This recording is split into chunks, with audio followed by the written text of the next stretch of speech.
Bueno, estamos con Begoña Marugán, Hola. que es profesora de la Carlos III y de la Complutense. No, en la Complutense hiciste ay, no me acuerdo. Estuve antes en la Complutense, Vale. Estuve en un curso de posgrado antes de entrar en la Carlos III. Y el trabajo al que te dedicas normalmente, aparte de la enseñanza, es tema sobre machismo, violencia de género. Has escrito varios libros sobre el tema.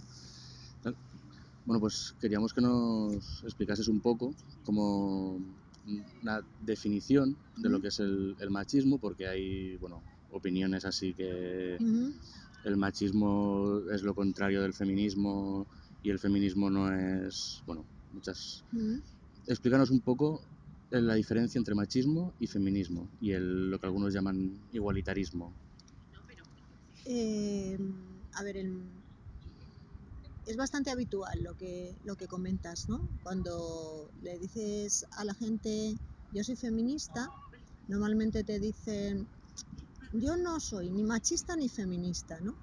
Y igualan lo de machismo y feminismo, ¿no? Como si fueran ideas, pensamientos o prácticas similares, ¿no? Solo cogiendo el diccionario de la Real Academia, que yo creo que todos sabemos que la Real Academia precisamente no es un elemento de vanguardia ni pensamiento muy avanzado, sino que es una institución muy consolidada y muy regia, plantea que el machismo es la ideología que pretende el dominio de los hombres sobre las mujeres. Sin embargo, el feminismo lo que plantean es que el feminismo pretende la igualdad de las mujeres con los hombres. Es decir, el machismo es una ideología de dominación y de exclusión en base al género, en base al sexo, porque habla de los hombres sobre las mujeres. Sin embargo, el feminismo es una ideología el cual pretende algo tan básico como es un derecho humano, y es que todos seamos iguales. El feminismo pretende que las mujeres tengan los mismos derechos que los hombres. No que tengan más derechos que los hombres, que hay personas que piensan simplemente es que las mujeres lo que queremos es tener más que los hombres. Las mujeres no queremos tener más que los hombres, queremos tener los mismos derechos. Hay una mujer feminista que fue famosa hace muchos años, que la seguimos todavía recuperando para contar a la gente joven las cosas, que fue Mary Wollstonecraft. Y Mary Wollstonecraft en 1700 y pico decía, no quiero que las mujeres manden sobre los hombres, quiero que las mujeres manden sobre sí mismas. Yo creo que esa idea de que las mujeres manden sobre sí mismas es una idea que trasluce y traslada muy bien lo que es el feminismo y la idea de la Real Academia, donde dice que las mujeres tienen que tener los mismos derechos que los hombres, y que el feminismo es un movimiento que pretende eso. Yo creo que también lo define muy bien. El concepto de igualitarismo, yo en este momento creo que el tema igualitarismo se utiliza para intentar no albergar el feminismo, porque el feminismo es una ideología igualitarista. Entonces, yo creo que es como el temor y el miedo a las palabras, porque ha habido un proceso muy profundo de desacreditación del feminismo, ¿no? En este momento, por ejemplo, es bastante típico que si una chica, ayer me lo decía una alumna mía, me decía, si simplemente yo, que soy jugadora de baloncesto, quiero tener un futuro profesional y quiero ganar lo mismo que mis compañeros varones. Entonces, cuando digo ese tipo de cosas, claro, cuando digo ese tipo de cosas me dicen que soy una feminazi, ¿no? Entonces, no solo te desprestigian por ser feminista, sino que si dices cosas como estas, que me parece que no está pidiendo la luna, sino simplemente una reivindicación justa, tus compañeros, tus amigos, porque eran sus compañeros, sus amigos, la decían que era una feminazi, como que se estaba pasando 3 o 4 pueblos. Pues yo diría eso. O sea, más o menos el machismo sería una imposición de un sexo sobre otro, del masculino sobre el femenino, y el feminismo básicamente sería como ver a todos como personas. Sería ver a todos. El feminismo que tiene claro, sobre todo, sabes que en el feminismo hay muchas teorías, pero como línea general, el feminismo en este momento lo que está planteando es que es verdad que mujeres y hombres no somos iguales, es verdad que tenemos diferencias, pero no queremos ser iguales, no tenemos por qué ser iguales, pero sí tenemos por qué tener los mismos derechos. Es decir, que no es lógico que las mujeres tuvieran que hacer huelgas de hambre, que ir a la cárcel o que hacer un montón de acciones políticas fuertes para poder votar. Eso todo el mundo lo entiende, ¿no? No es normal que las mujeres, por ejemplo, en Tarifa tengan que estar haciendo huelgas y manifestaciones porque quieren estar en los puertos como estibadoras. Y es este momento, no estoy hablando de hace 100 años. No es normal lo que decía de esta chica, ¿no? Que ella, por ejemplo, jugando en un club femenino en la segunda categoría gana 400 euros y su compañero de la misma división, de la misma categoría, gana 6.000 euros al mes. No es normal. Entonces, como no es normal, yo creo que hay que denunciarlo y hay que hablar de la igualdad de derechos, no de la igualdad a secas, porque no queremos ser iguales. Hay cosas que las mujeres tenemos más habilidades, más capacidades y que está bien que mantengamos, y los hombres ahí que tienen más habilidades, más capacidades en otras cosas. No se trata de que seamos iguales, ¿no? Sino que, vale, somos diferentes, pero, y sobre todo, lo que tú decías, hay algo que está por encima de eso, y es que todos somos personas, y eso debe prevalecer en cualquier momento. Muy bien. Y ahora una cosa sí que tengo. Violencia intrafamiliar, violencia de género, violencia machista, terrorismo machista. ¿Cuál es la definición de estas o cualquier otra que creas que es más acertada? A ver, yo llevo muchos años trabajando el tema de violencia y siempre he hablado de violencia contra las mujeres. Creo que el concepto de violencia contra las mujeres, es más, yo hablaría de violencias más que de violencia en singular, de violencias contra las mujeres, define todo un abanico de múltiples violencias que reciben las mujeres, ¿no? Entonces, últimamente se habla mucho, y la ley habla mucho, de violencia de género. Yo rechazo ese concepto de violencia de género.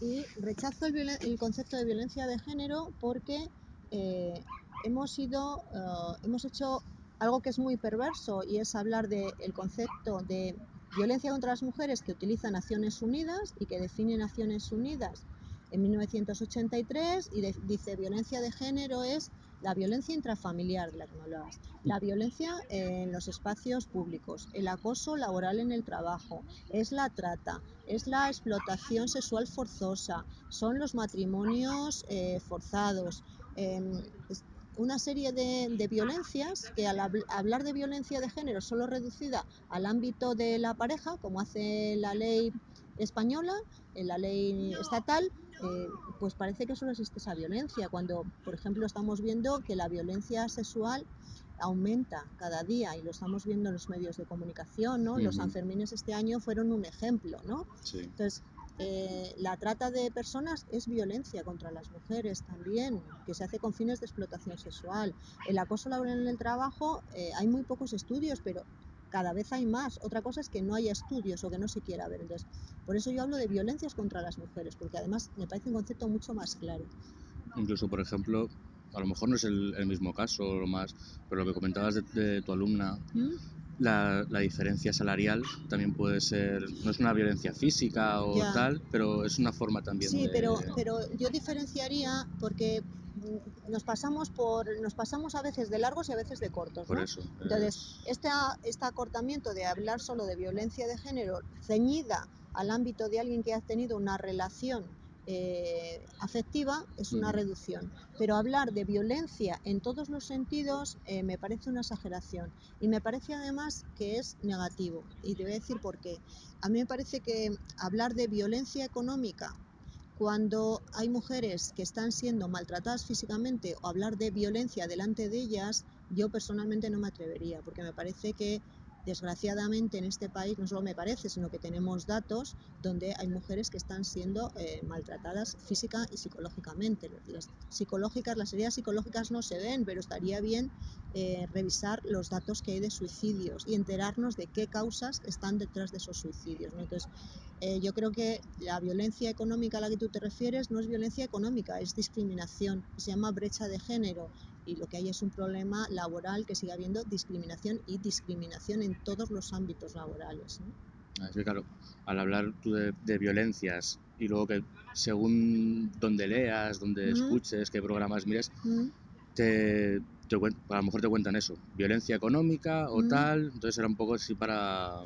Yo no soy partidaria de hablar de violencia económica, creo que aquí hay discriminación, creo que hay dominación masculina y que hay violencia. Entonces, violencia sería el nivel más, tiene que ver con las agresiones. Y hablar de agresiones no solo son agresiones físicas, sino también psicológicas y sexuales. Entonces, yo hablaría de violencia cuando se dan esas cosas, agresiones físicas, psicológicas o sexuales, porque me parece que lo definen muy bien y porque además si tenemos que poner una serie de políticas públicas para atajar la violencia y para trabajar y reparar a las mujeres que están siendo maltratadas, no podemos abrir el abanico a todas las mujeres. Lo que tenemos es que reparar a las que están dañadas y hacer políticas contra la discriminación para que no haya más, pero es diferente contra la discriminación, como que son niveles de actuación diferentes.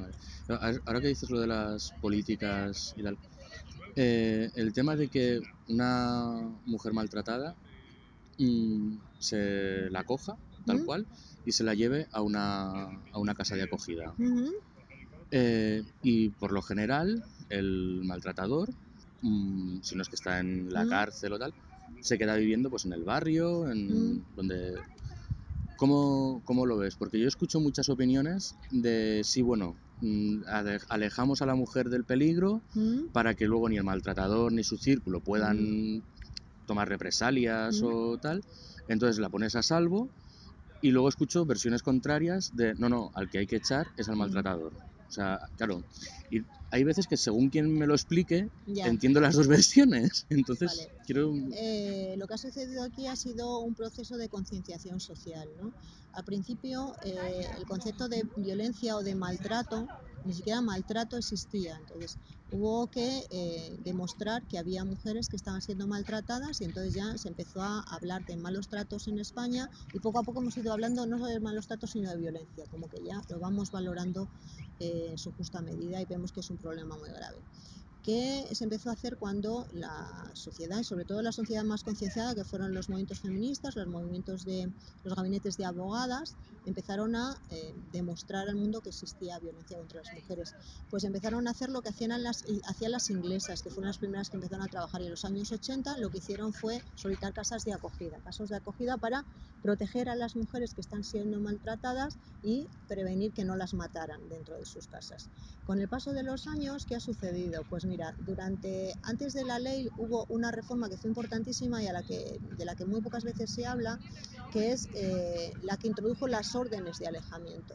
Esas órdenes de alejamiento supusieron un cambio radical en la forma de tratar el tema de la violencia contra las mujeres, porque suponían ya que no era la mujer la que se tenía que ir de casa, porque no era era la víctima, no era la que estaba causando el problema, sino que tenía que ser el maltratador. Entonces, lo que se hace es dejar a la mujer en casa y pedir una orden de alejamiento, incluso con penas si se quebranta la orden de alejamiento.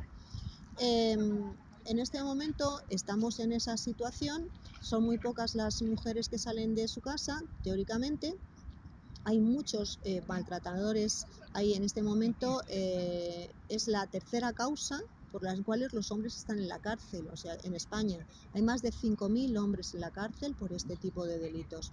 Es verdad que luego hay como 130.000 denuncias de violencia, o sea que hay muchísima violencia. Pero algunas piden orden de alejamiento y en función del riesgo se las concede, no se las concede. Tengo que decir que en función del riesgo y en función de los recursos asistenciales, sociales y policiales que haya, ¿eh? O sea que teóricamente es en función del riesgo, pero vamos comprobando cómo la asistencia social, sobre todo con los recortes, está incidiendo en esto.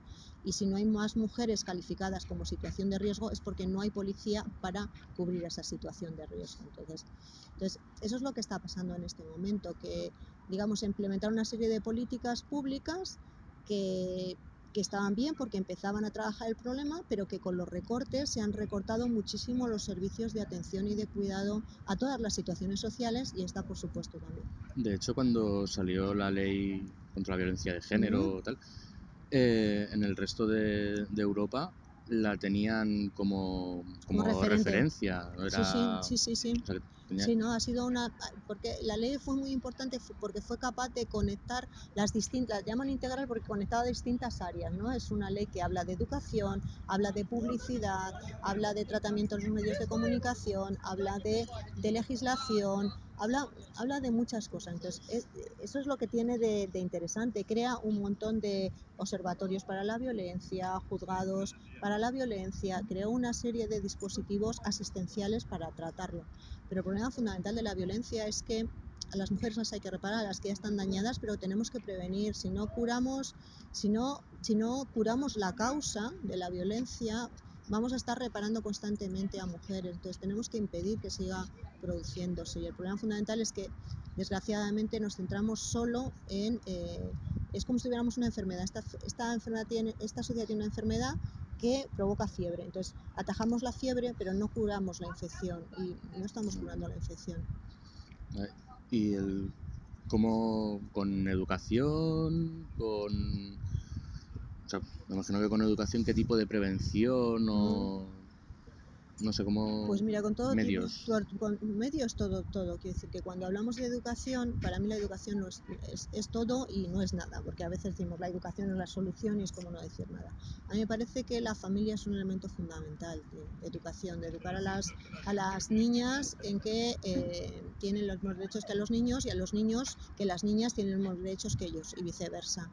Educar en las relaciones afectivas y en el cariño, yo creo que es fundamental. La escuela tiene también un papel importante. Los videojuegos, las cosas con las que los cuentos, todo tiene que ver. Pero socialmente, se habla siempre de educación, nos damos cuenta que en el fondo estamos dando una lectura a la gente joven que es muy discriminatoria, porque sigue habiendo una brecha salarial. De las mujeres cobran como un 24% menos que los hombres. En el fondo estamos diciendo las mujeres valéis menos por el hecho de ser mujeres. Acabo de poner el ejemplo del deporte y te has echado a reír porque es chocante. Vemos que algunos que han sido denunciados como delincuentes sexuales han salido impunes. A lo mejor no habían cometido el delito, no lo sé, pero a una mujer denunciar una agresión sexual la cuesta mucho. Entonces las palabras de las mujeres a veces son cuestionadas como si mintiéramos. Entonces se está dando una cantidad de señales de que las mujeres valemos menos que los hombres, que educación sí, pero eso también es educación, ¿no? Entonces, Y ahora, por ejemplo, cerca de las Navidades, los regalos de los niños pistolas, coches sí, y tal, y las niñas muñequitas, escobas y sí, tal, eso. pero eso es tremendamente evidente, pero hay un montón de estereotipos que nos están colando, no nos damos cuenta. Las campañas de Navidad son campañas absolutamente salvajes donde cualquiera lo ve, pero hay muchísimas cosas que se cuelan. El otro día una profesora amiga de la Universidad de Sevilla, Trinidad Núñez, nos contaba el anuncio, estábamos hablando del deporte, ¿no? Los anuncios que hacen los deportistas. Los deportistas hacen anuncios de relojes como Rolex o de bancos, ¿sí? O sea, es dinero, es poder. Y las deportistas hacen anuncios, las pocas que hacen anuncios de compresas o de tampas, básicamente. Entonces, salió y nos contó el anuncio de que es un anuncio aparentemente estéticamente muy bonito, que es una deportista, no me acuerdo cuál es, que se tira al mar y en el mar encuentra al chico. Entonces es todo muy bonito y dices, bueno, qué bien que las mujeres también salen, las mujeres deportistas también salen en anuncios.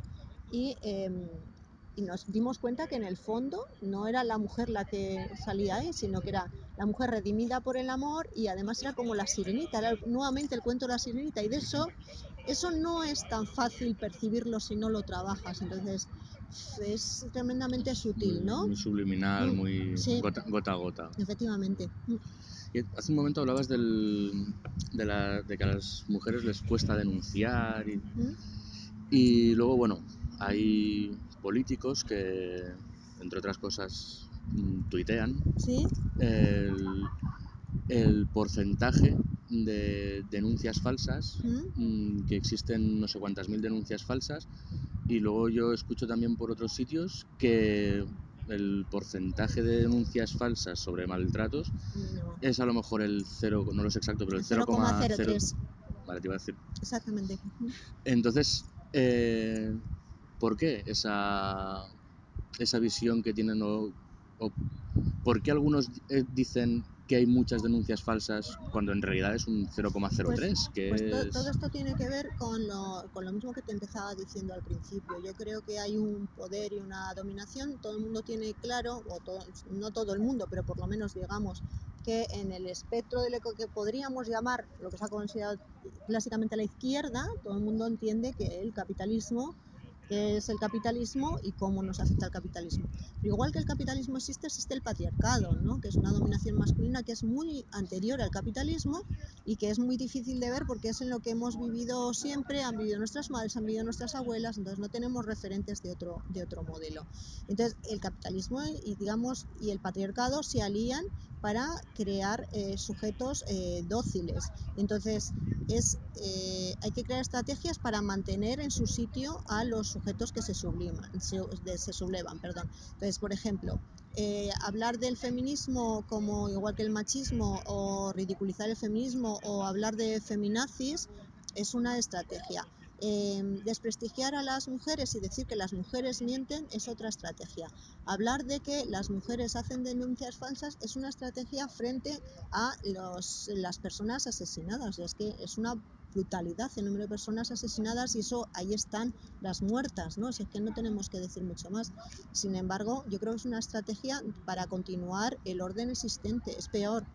Yo creo que hemos retrocedido muchísimo durante los últimos 4 años. O sea, yo tengo amigas que tienen hijas que se llevan varios años entre ellas y siempre me dicen, mi hija mayor es mucho más libre que mi hija pequeña porque tienen pensamientos más libres, pero las adolescentes en este momento, incluso mayores de 18 o tal, han retrocedido respecto a generaciones anteriores. Incluso yo tengo que decir que en algunos comportamientos mis alumnas yo las veo más presas de determinadas relaciones y situaciones de las que he vivido yo y eso que yo fui joven hace muchos años. Entonces, me parece triste. Y el tema de que muchas veces se comenta las mujeres, la mayoría de veces las madres, ¿Mm?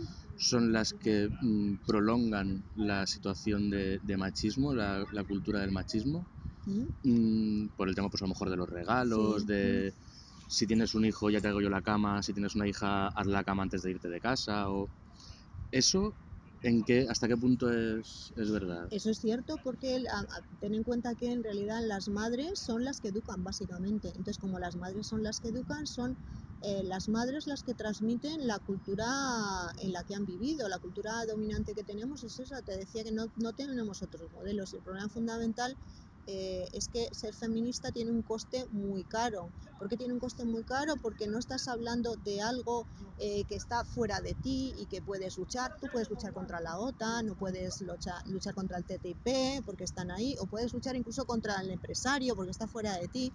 Pero ser feminista y ver determinadas injusticias, porque eso son una especie de gafas que te pones y lo ves todo a través de ese filtro, significa que sufres mucho porque ves mucha injusticia, significa que te ves a ti misma, significa que además eso te afecta en tus relaciones personales con tus padres, con tu pareja, con tus hijos, y que muchas veces además eres consciente de que hay cosas que son injustas, pero sigues reproduciendo porque tus hijos no sufran, yo qué sé, los niños pequeños a veces.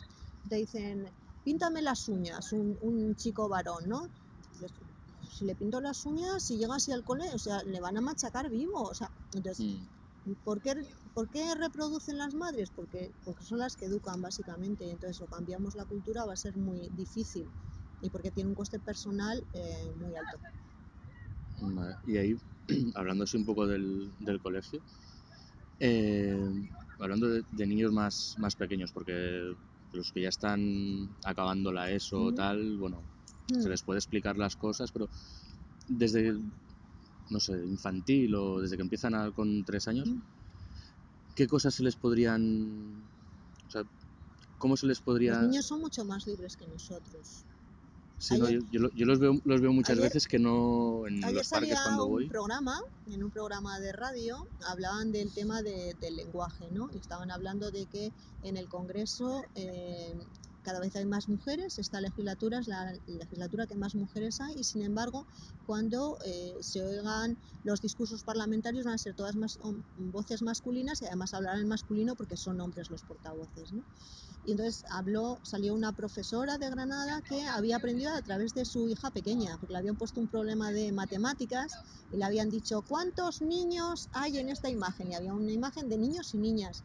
Y la niña discriminó rápidamente y dijo, la profesora se lo puso mal, ¿no? Porque ella quería que sumara el conjunto de niños y niñas, pero la niña era una niña pequeña, de primero de primaria, dijo, hay no sé cuántos niños y no sé cuántas niñas. Entonces, yo creo que pensamos que los niños pequeños tienen que aprender y en realidad los que tenemos que desaprender somos los adultos que nos hemos ido eh, encasillando y adoptando determinados comportamientos y actitudes que nos han dicho que es lo que hay que hacer, ¿no? De miles de maneras, ¿no? Ahora que hablabas así del lenguaje en el Congreso y tal, que la mini legislatura pasada había que se pusiese el Congreso de las Diputadas o tal. Este lenguaje, no sé si es inclusivo o no, de usar, por ejemplo, el plural en femenino, lo que gramaticalmente es el femenino, para referirse al conjunto, haya hombres o mujeres o más o menos... ¿Eso cómo es? Porque es una cosa... A mí se me hace extraño. A mí me parece como estrategia temporal y acotada en el tiempo, me parece positiva. Me parece positiva en un sentido, me parece positiva en el sentido de que en algún momento vosotros habréis sentido que no estaban hablando de vosotros, os habréis sentido incómodos, que es la sensación que llevamos teniendo toda la vida otras. Entonces, cuando se produzca, porque yo creo que hay cosas que no son teóricas, que son cosas que o te pasan a ti y te atraviesan las tripas o no las modificas. Entonces, a mí en ese sentido me parece positivo, pero en ese sentido luego tenemos que buscar palabras inclusivas donde no excluyamos a nadie, pero en ese sentido me parece que como estrategia. Como forma de llamar la Efectivamente, atención, ¿no? Y de que pensemos, ¿no? Es una forma... reacciona. Exactamente, sí, es una acción-reacción, sí. No, es que llama la atención y hay veces que, ya no porque te sientas aludido o te sientas apartado del grupo, sino, no sé, es chocante. Es chocante, sí. Es sí, muy... sí, lo es, sí. Y depende de... Hay políticos... Y puede ser artificial, quiero decir que llega un momento en el que, bueno, lo hacemos, pero ni siquiera lo asumimos, que la historia está en asumirlo, que hay un problema ahí, ¿no? Asumir el problema de fondo, no la superficialidad, ¿no? Yo personalmente veo a políticos hombres que usan este lenguaje y realmente, personalmente, hay algunos que les veo que lo usan de una forma un poco más natural, hay otros como más impostados, ¿sabes? Como más de cara a la galería, y cuando lo oyen políticos más tradicionales, más mayores y tal, cuando ellos lo oyen les ves que se les queda la cara como un poco...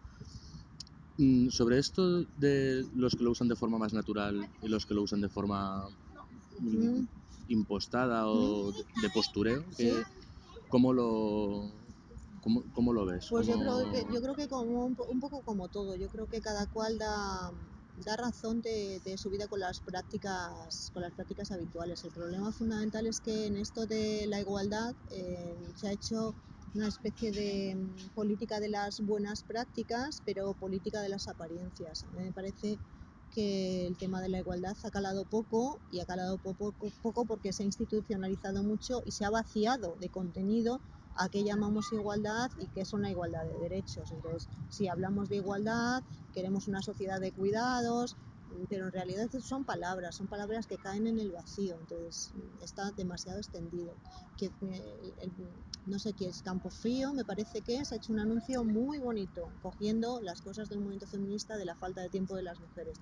Como que, digamos que el capital lo utiliza siempre para vender y nosotros nos quedamos a veces diciendo, pero nos quedamos sin palabras y tenemos que inventar otra vez nuevas palabras para reclamar lo que es nuestro porque ya nos lo han quitado. Eso pasa constantemente. Sí, es bastante habitual.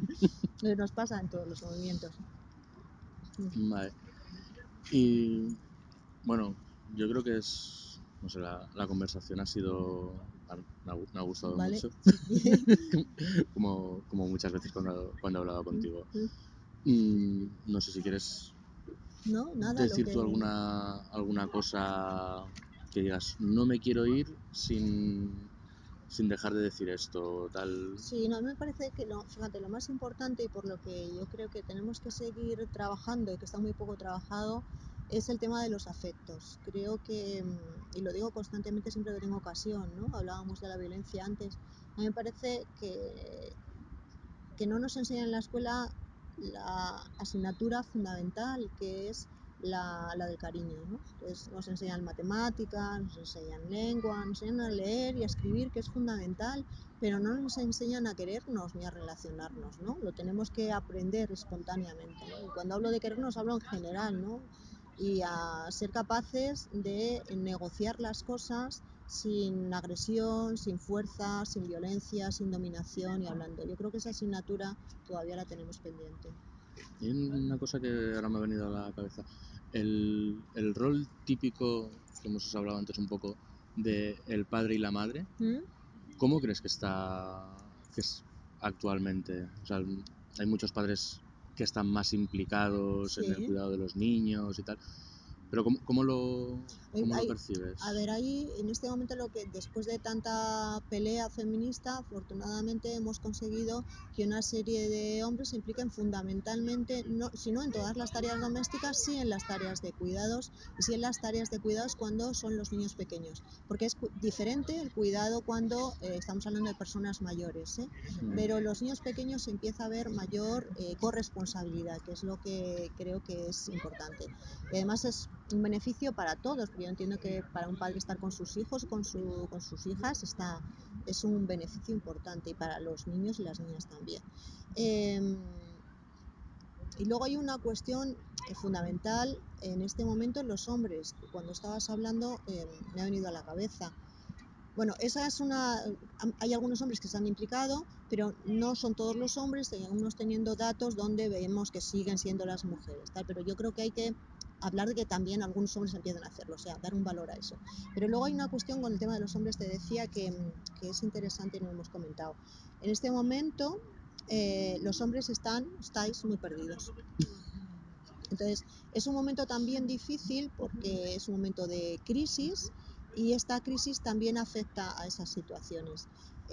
Porque las mujeres, digamos que vamos avanzando de alguna manera, por lo menos las mujeres de determinada generación, y los hombres muchas veces son nuestras parejas, queréis seguir determinadas ideas y determinados comportamientos, pero estáis muy perdidos porque no sabéis cómo comportaros, porque no tenéis modelos y porque no lo habéis trabajado. Así como yo llevo en el movimiento feminista desde que tenía 20 años, ¿no? Entonces he estado con otras mujeres, he discutido mucho, he reído, he llorado, he hecho muchas cosas, pero vosotros no habéis tenido esos espacios de grupalidad, ¿no? Para hablar de nuevas masculinidades, cómo trabajar desde otro sitio. Entonces yo creo que esa es otra de las asignaturas pendientes, que tiene que ver con el cariño, con las relaciones, con saber dialogar, con negociar. ¿Y eso cómo lo podríamos trabajar? Pues yo creo que en este momento se están abriendo grupos de hombres. Por ejemplo, las manifestaciones de los hombres contra la violencia de género a mí me parecen importantísimas, porque el problema de la violencia no es un problema de mujeres, un problema para las mujeres. Entonces, las asociaciones de hombres por la igualdad, de hombres contra la violencia, a mí, vamos, yo las aplaudo y estoy muy, muy a favor, me parecen que están muy bien que existan. Hola, pequeñín. Ya tenemos un invitado. Pequeño. Hola, perrucho. Le interesa el interesa. tema. Bueno, pues nada, de un momento. Pues un placer. Igualmente, muchas gracias, Begoña. Chao. ¿Eh? Sí, éramos un par de... Es que también vamos a abrir un canal de Instagram. ¿Qué vais a hacer? Vale. Vamos a abrir un canal de Instagram. Te estás quedando helado, ¿no? Sí, tiene pinta. Lo estaba viendo así. Pues que al final hemos hablado mucho, ¿no? Media hora, madre mía. Bueno, pues nada. No sé. Ahora no lo borres. Sí.